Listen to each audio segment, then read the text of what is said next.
Bienvenidos sean todos una vez más a esta nueva entrega de su programa Marco de Referencia, el programa donde siempre tratamos de tenerles informaciones importantes y que por supuesto sea de interés para todos ustedes.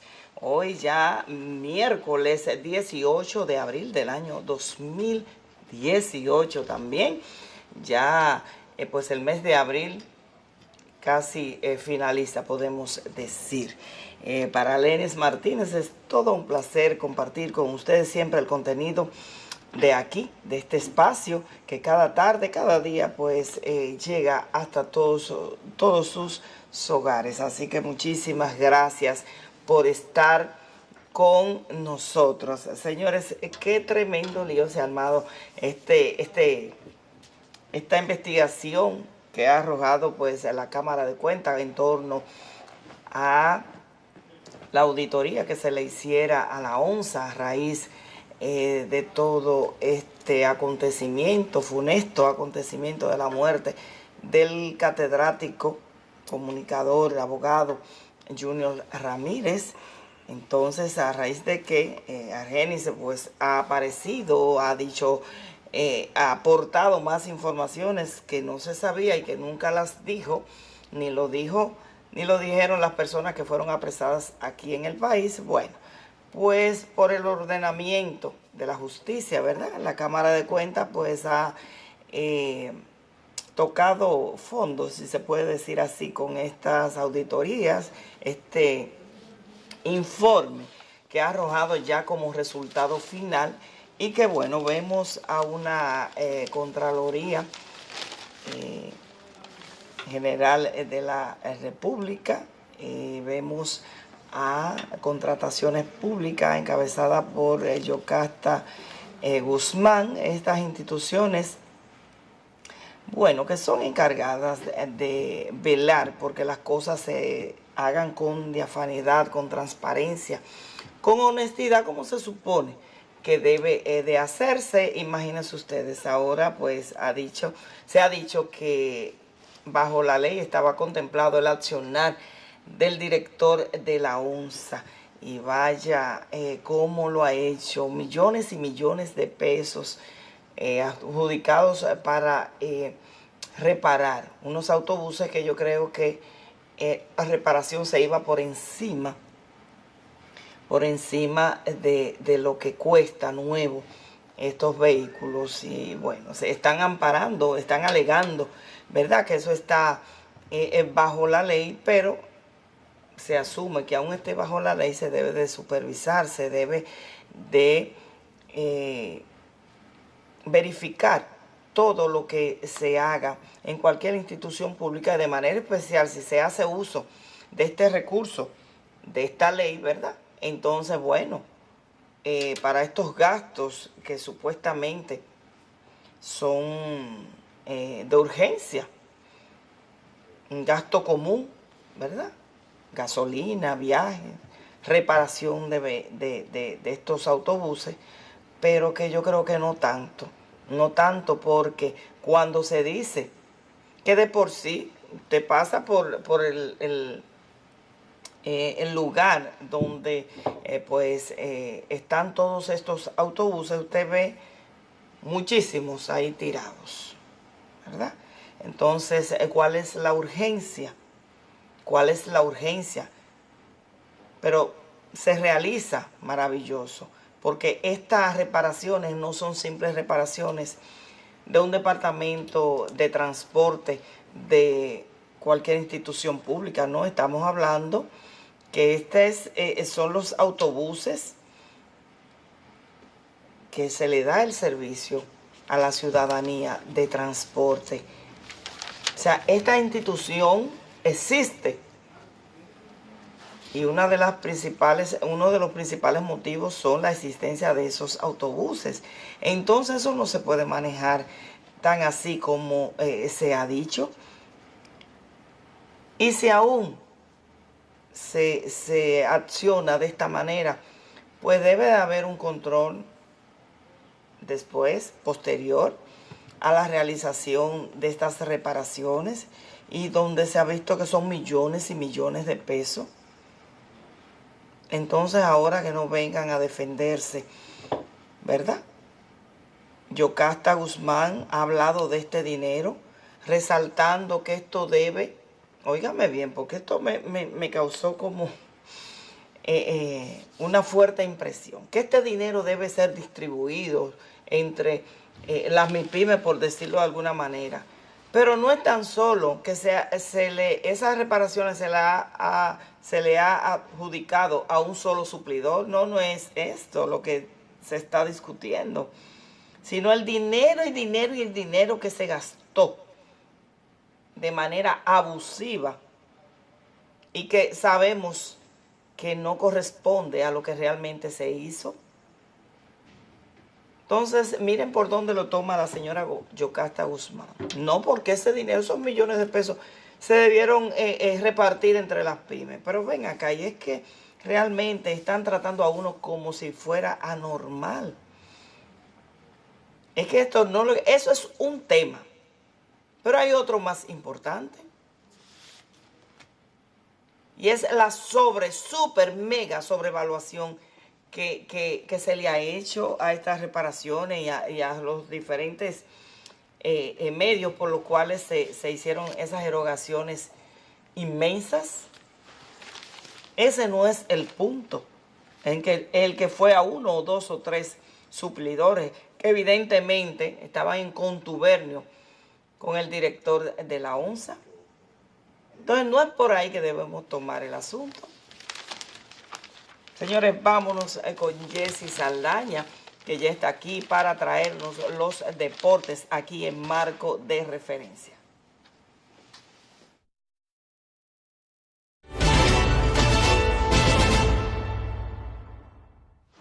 Hola, ¿qué tal amigos televidentes de Marco de Referencia? Gracias por su sintonía, como todos los días, dándoles lo mejor del deporte. Y para mí siempre es un placer compartir con ustedes estas informaciones deportivas. Bueno, mi gente, siguen los playoffs de la NBA súper encendidos, pero antes quiero dar una noticia que me llegó de último minuto antes de pasar con los resultados de lo que ocurrió en la NBA. Quiero hablar del cambio que se produjo, la contratación de los Tigres del Licey, que contrataron en el día de ayer a su nuevo gerente general, el nuevo manager, el nuevo dirigente del conjunto de los Tigres del Licey. Ya se hizo de manera oficial, que es el señor Robbie Hackmock, que fue un ex receptor del conjunto de Arizona, con 5 años de experiencia en ligas menores. Él le lanzó un juego sin hit al lanzador zurdo de los Diamondbacks de Arizona, Randy Johnson, y él jugó aquí en el país con las Águilas Cibaeñas en la temporada 2006-2007. Así que ese es el nuevo dirigente del conjunto de los Tigres, Robbie Hackmock. También contrataron los servicios del boricua David Rosario como su coach de picheo.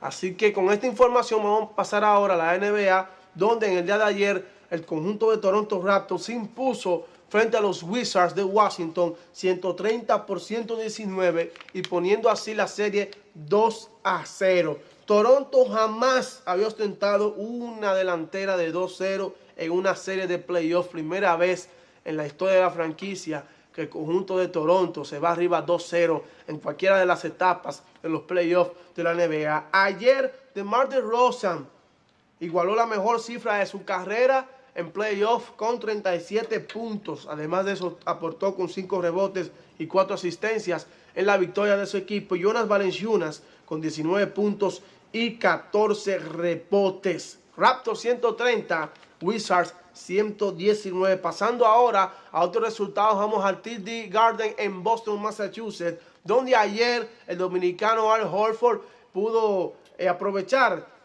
aportar a la victoria del conjunto de los Celtics 120-106 frente al conjunto de los Bucks de Milwaukee. Horford con 16 puntos, 5 rebotes y 4 asistencias. Se unió también a Jaylen Brown, que tuvo 30 puntos. Y esa fue su marca personal en los playoffs para Jaylen Brown, para que el conjunto de los Celtics pusiera la serie ahora 2-0.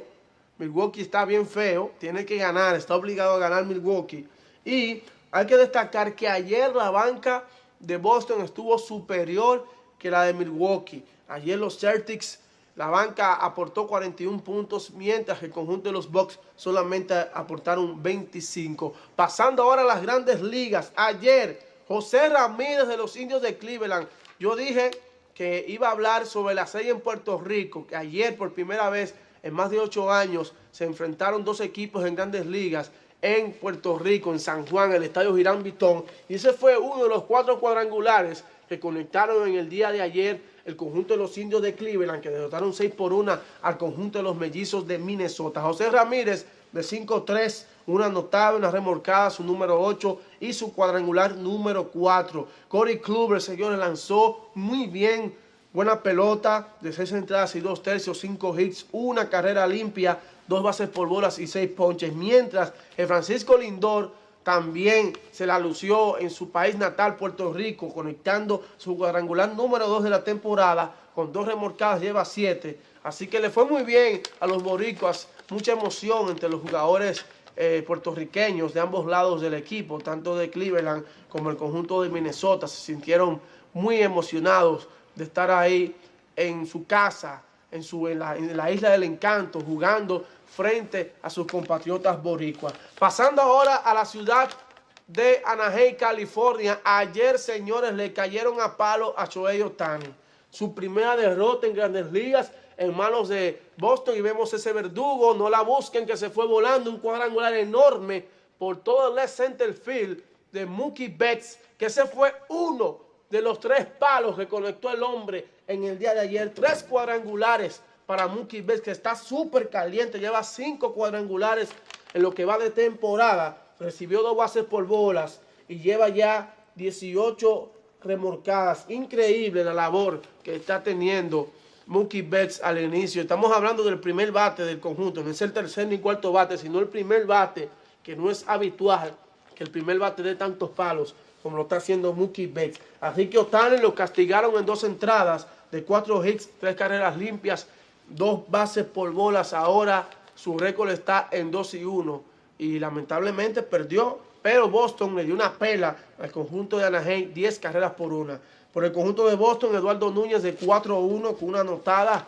una base por bola. Rafael Devers de 5-2 con una anotada, su remolcada número 11. Y por los angelinos, el dominicano Albert Pujols de 3-1 con su remolcada número 10, teniendo uno de los mejores inicios Albert Pujols desde que llegó a la ciudad de Anaheim. Pujols, señores, está a ley de 11 hits ya para llegar a los 3,000 hits y convertirse en el jugador número 32 en la historia de las Grandes Ligas en llegar a esa cifra. Así que Pujols haciendo historia en las Grandes Ligas. Bueno, mi gente, hasta aquí los voy a dejar con los deportes en marco de referencia.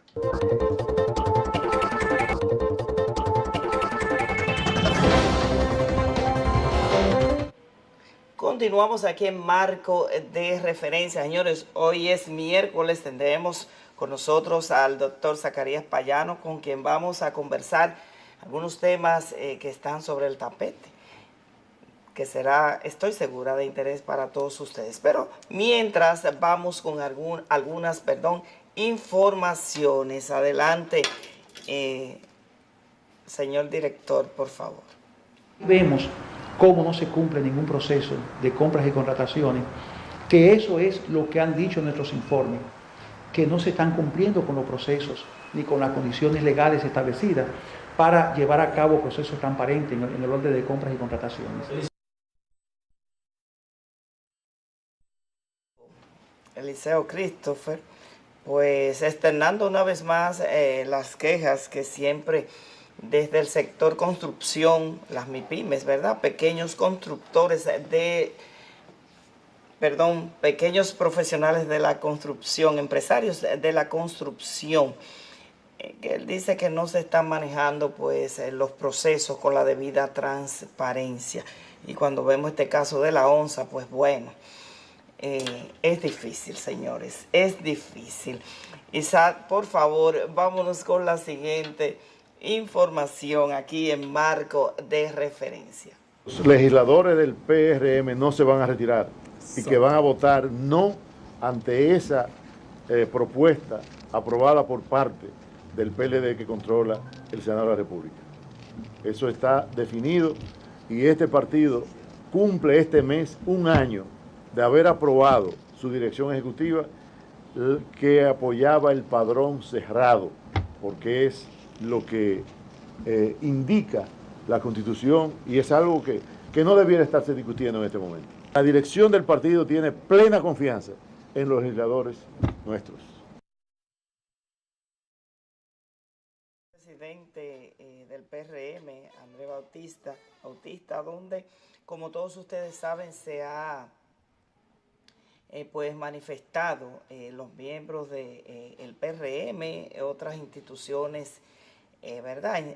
Finjus y otras instituciones más de la sociedad, pues pidiendo, ¿verdad?, que se lleve nuevamente a la mesa de las conversaciones esta ley con el tema de las primarias. Yo creo que está más que claro que todas las fuerzas vivas de este país, incluyendo todos los partidos políticos, que yo creo que tienen derecho a decir cómo quieren los procesos, porque realmente, como se establezca en la ley, va a afectar a todos los partidos políticos. Entonces yo creo que es justo darle participación, que opinen y que digan cómo creen ellos que se pueden hacer las cosas. Entonces, bueno, vamos a ver qué pasa con todo este tema. Tenemos las declaraciones de L. Mateo por ahí, Johnny. Vamos a ver qué ha dicho el comunicador Andrés L. Mateo. Este es un proyecto que no tiene sucesión. Ninguno de los líderes que los rodea tienen las condiciones ni el expertise para poder prolongar el predominio económico y político que el grupo económico y político que lo llevó al poder tiene en este momento. Es toda una estructura de ese comité, esa comisión estratégica, que tiene además todos los recursos habidos y por haber, porque cuenta con mucho dinero, cuenta con el aparato del Estado, cuenta con el presupuesto nacional. Eso dice el comunicador Andrés L. Mateo, pero los leonelistas también hablaron respecto a toda esta situación que está viviendo el Partido de la Liberación Dominicana y sus congresistas. Vamos a ver. Están respaldando las primarias abiertas. Escuchen todos los pronunciamientos de todos los sectores de la sociedad que ustedes han visto que a partir del miércoles pasado se han pronunciado en contra de la obligatoriedad o de la imposición de un modelo de primarias. Lo cual quiere decir, como decía ayer la vicepresidenta de la República, ¿qué sentido tiene estar en un partido político si usted no tiene ni siquiera la posibilidad de elegir a sus dirigentes y a sus candidatos? Se necesitan 127 diputados y ninguna de las posiciones acumula más de 95 votos. Es decir, que entonces en esa realidad no hay manera posible de que la ley en una o en otra dirección, o sea, ni abierta ni que los partidos políticos decidan cuál es la modalidad que ellos quieran, ninguna de las dos pudiera imponerse en la Cámara de Diputados. Continuamos escuchando y viendo las diferentes opiniones acerca de este tema, lo que les decía al inicio, pero ahora vamos a ver las declaraciones de ANGE, esta asociación que une pues a empresarios de nuestro país, que también se ha sentido preocupado respecto a toda esta problemática. Vamos a escuchar también.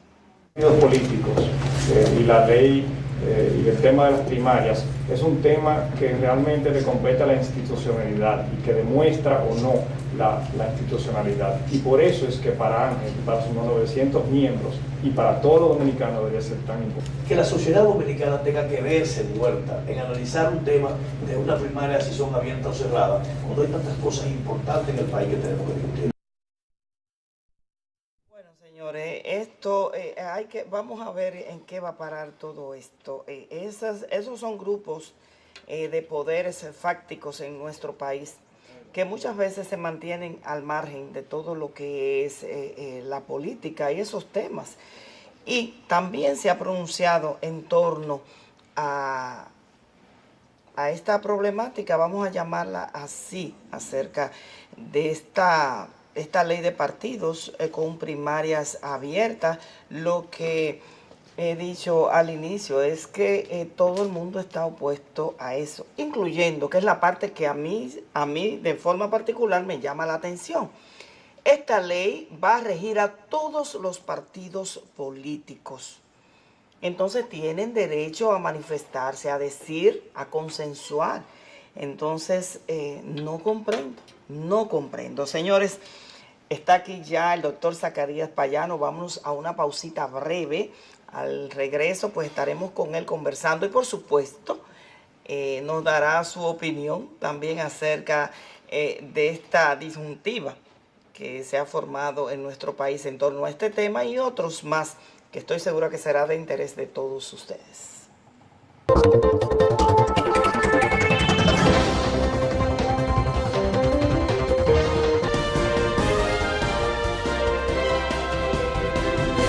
Gracias por continuar con nosotros. Doctor, bienvenido. Gracias, muy contento de estar en el programa como siempre, Lenny. Bueno, doctor, vamos a comenzar por el tema que hay que comenzar, doctor. Dígame qué le parece su opinión en torno a este tema que está en la palestra. Y bueno, ya como todos saben, el Senado aprobó de una forma mayoritaria esta ley de partidos con las primarias abiertas, hecho que todo el mundo se ha opuesto, que ya se sabía. Todo el mundo se ha opuesto, entonces ahora vemos que el tema está en la Cámara. Se va a enviar a la Cámara y se dice que algunos pues aceptarán dádivas para aprobarla, a otros aseguran de que no pasará. Pero dígame, doctor, ¿cuál es su opinión? De una manera ya como un poco más desde su lado, jurídica.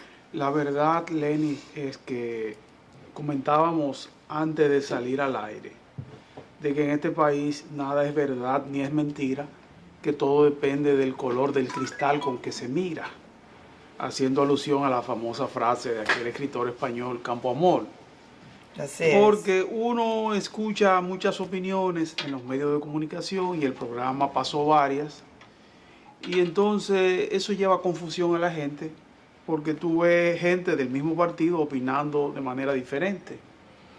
Yo creo que lo más importante en este debate es que raras veces en el partido de gobierno había disidencia.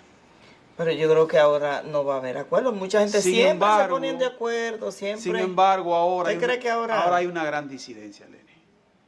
Hay diputados y senadores que no van a retractarse, que no van a rectificar, que van a mantener su posición.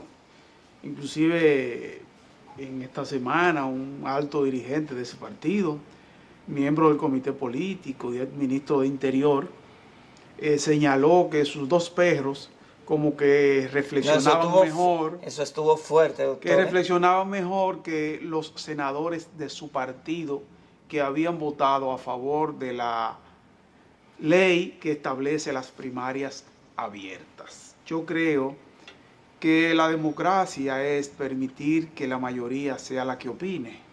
Y si la mayoría va en un sentido, creo que ningún gobernante, por más congreso que tenga, por más poder que tenga, debe imponerse.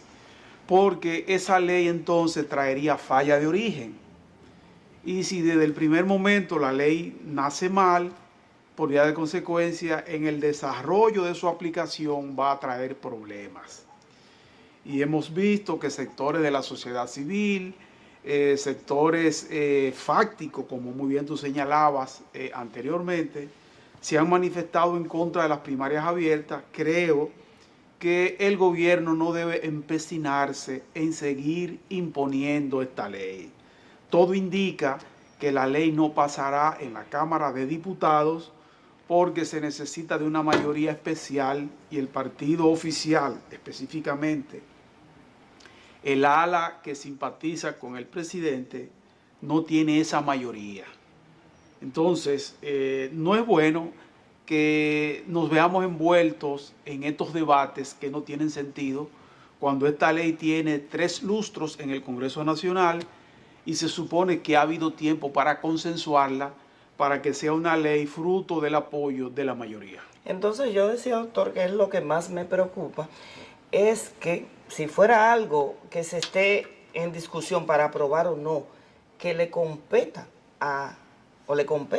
al Partido de la Liberación Dominicana única y exclusivamente, pues bueno, hay dos facciones, una está de acuerdo, otra no, pero bueno, al final, si ellos que son del partido de gobierno, la mayoría elige tal o cual cosa, está bien, al final fue lo que ellos eligieron, pero es que esto va a afectar a todo el sistema de partidos de nuestro país, doctor. Claro que sí, porque entonces la ley lo para correcto aplicarse es, a todos los partidos, es claro, consensuar algo que prácticamente la mayoría esté de acuerdo, entonces lo que salga de ahí, como la mayoría va a estar de acuerdo, entonces no habría problema.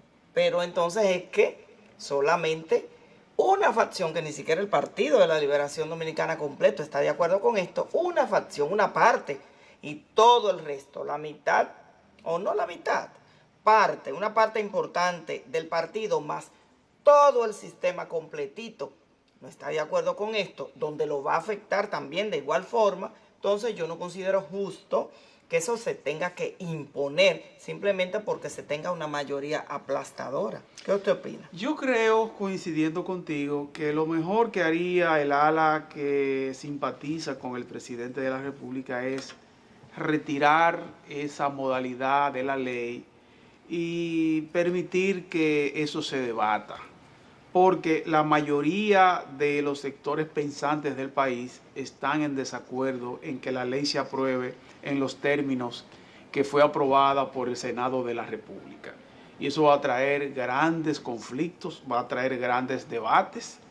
El primer conflicto, el primer gran debate se está dando a lo interno del partido oficial y entiendo que eso no le conviene al partido oficial prácticamente ya cuando está a punto de llegar a la mitad del segundo periodo de este presidente y comienzan las encuestas también a expresarse en el sentido de que la popularidad está bajando. Imponer esta ley creo que le perjudicaría más desde el punto de vista político que retractarse y rectificar. Haciendo yo una reflexión, doctor, decía que por eso es que inclusive es importante por lo menos aprobar una ley electoral para que haya pues ciertos controles para este proceso del 2020, porque fíjense, reflexionando yo, después que pasó esta etapa del pataleo, de que aquel dijo que me hicieron trampa, que si no aparece una mesa, que si gane aquí, que si gane allí, después de eso, doctor, increíblemente estamos hablando de reelección, que si va, que si no va. ¿Usted se ha fijado en eso? Eso no debería ser un tema de debate, sin embargo, es el tema obligado. Pero se estaba en política, inmediatamente se estaba en política. En todos los corrillos. O en campaña, más bien. Si se le hace una encuesta a la gente en la calle, la gente va a entender que el presidente va a la reelección,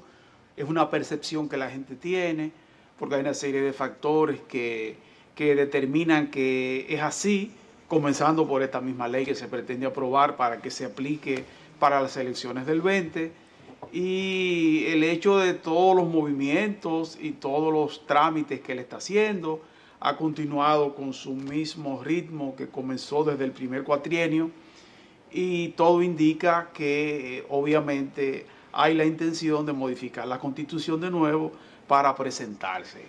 Una cosa es lo que tú tienes en mente y otra cosa es lo que se puede dar en la realidad, porque la misma vida es dinámica y la política es muy dinámica. Y algo peor aún, yo he escuchado algunas voces, ¿verdad?, que siempre se enteran de todo.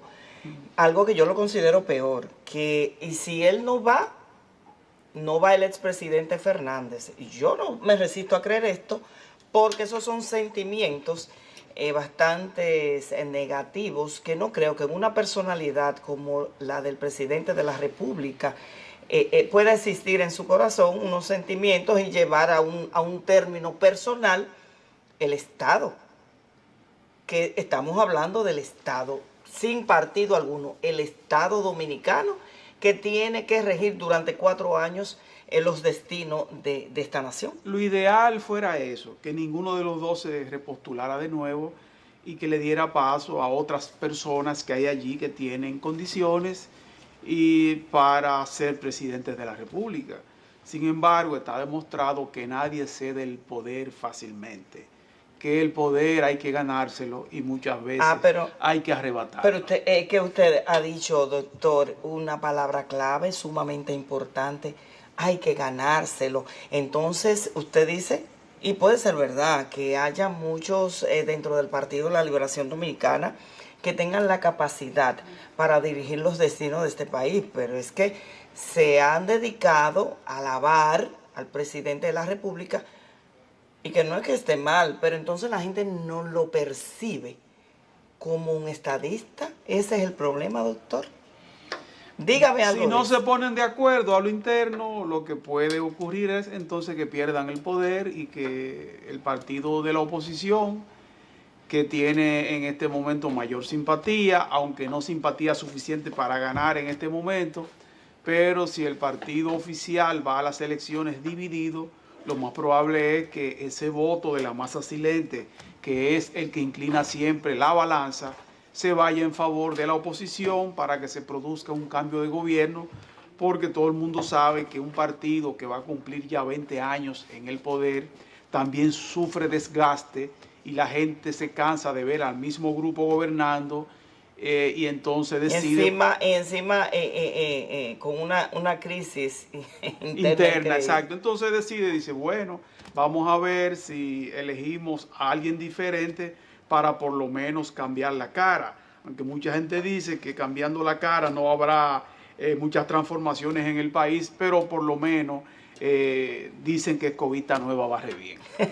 Doctor, vamos a cambiar de tema. Nos metimos mucho en política. Sí. Pero ahora vamos por obligación, sí. Porque es el tema obligado en estos días. Así es. Vámonos con este caso que, bueno, ha vuelto a la palestra con nuevas informaciones, nuevos datos. Es el del asesinato del profesor, abogado, comunicador Junior Ramírez, donde Argenis ha aparecido. Bueno, ya dice que está arribando al país y hay informaciones que nunca se supieron cuando pasó el hecho.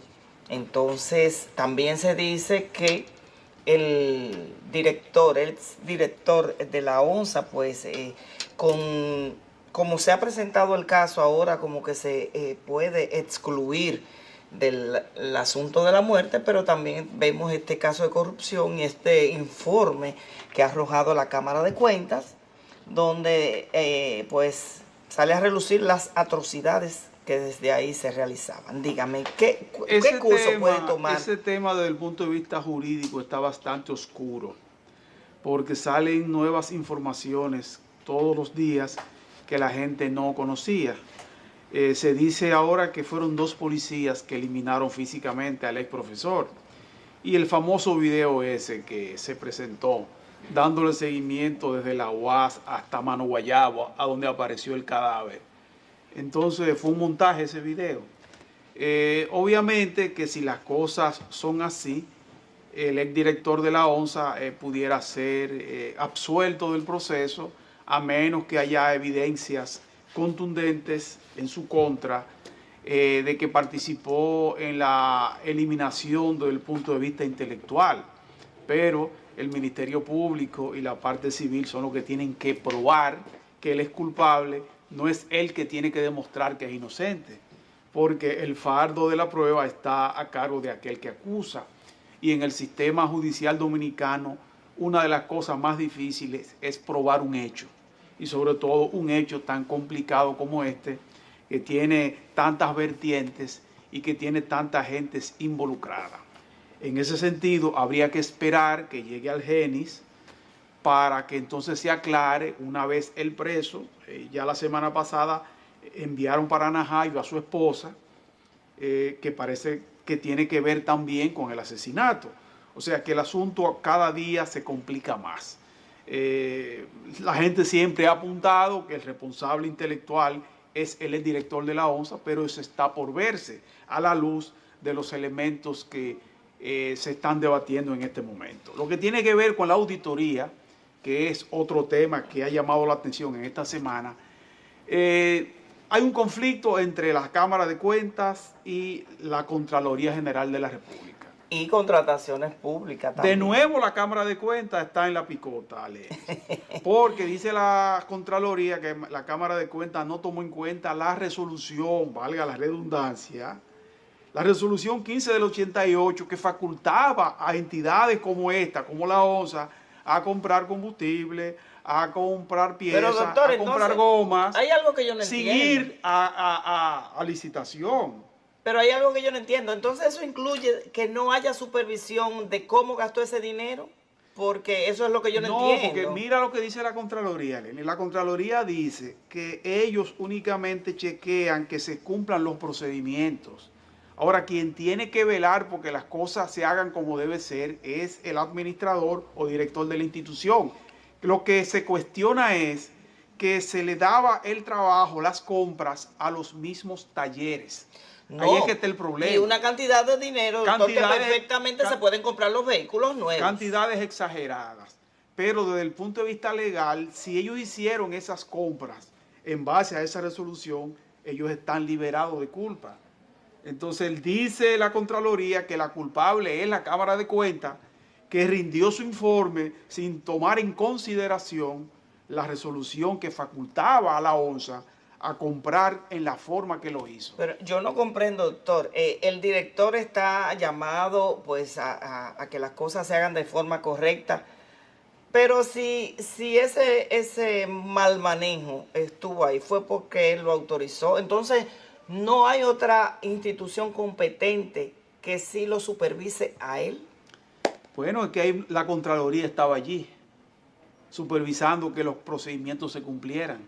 Bueno. Y entonces la Contraloría entiende que la resolución facultaba a la ONSA a contratar en la forma que lo hizo. Sin embargo, la Cámara de Cuentas remite el informe como que en la ONSA se cometieron irregularidades aplicando la ley de contrataciones nada más, no aplicando la resolución que existía también. O sea que las entidades que tienen que velar por el correcto manejo de los fondos públicos, Contraloría y Cámara de Cuentas, se están acusando mutuamente. Es un reflejo de la falta de institucionalidad que lamentablemente tenemos en el país. Que es muy lamentable. Muy grande. Doctor, gracias. Lamentablemente no tenemos tiempo ya para más. Hemos abordado los temas de actualidad que tienen que ver con el aspecto jurídico. Muy explícita, como siempre. Gracias, Lenny. Gracias a usted. Señores, Amy Reyes tiene enlaces internacionales y con ella nos despedimos.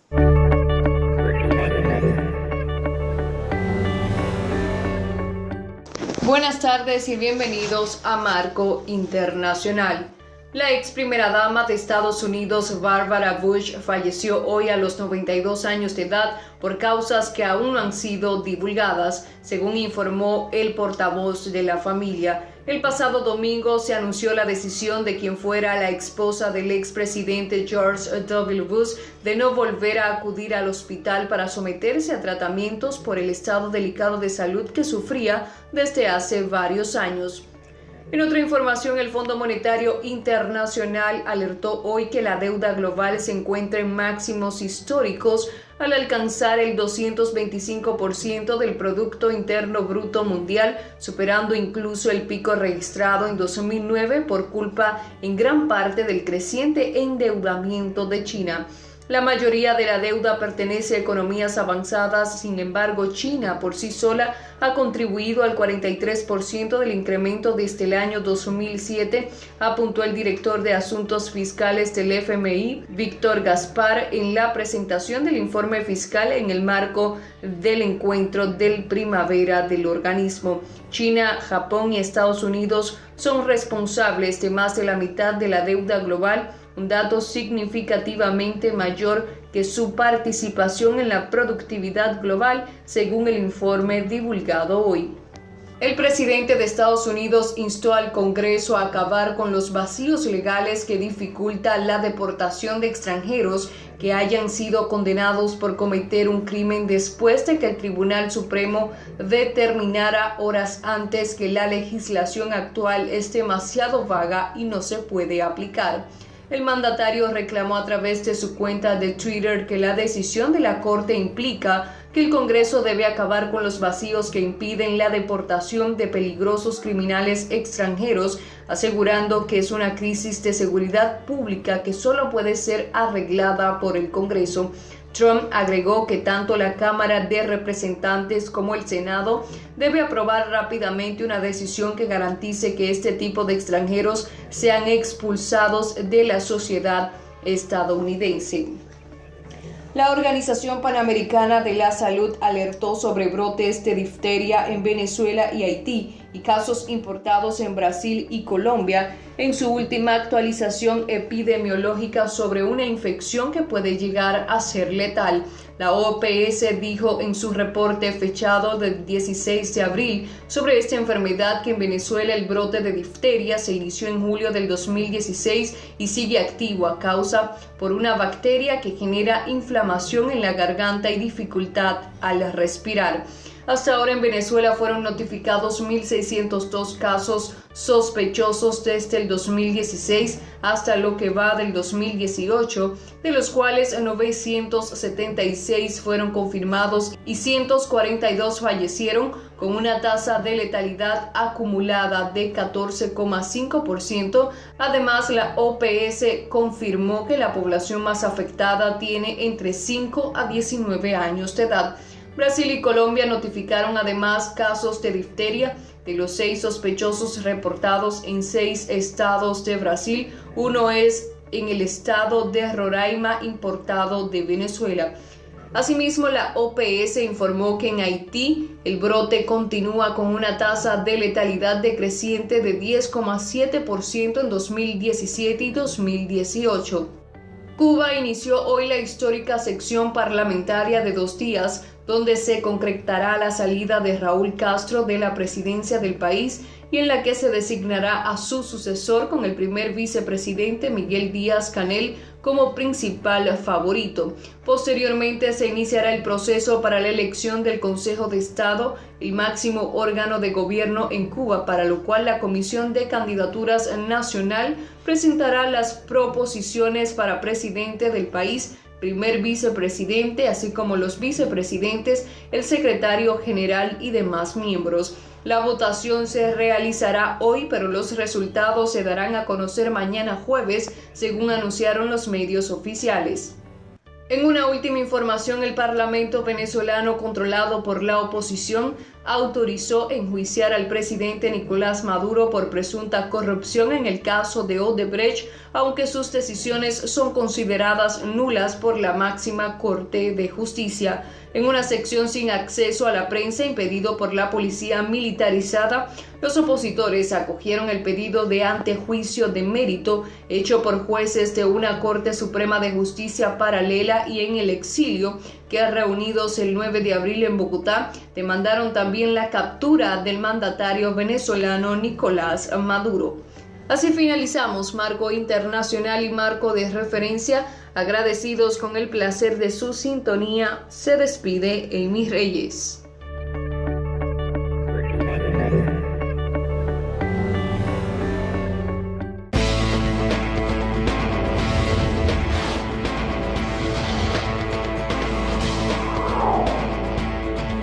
Santo Domingo TV, canales 24 y 69 UA.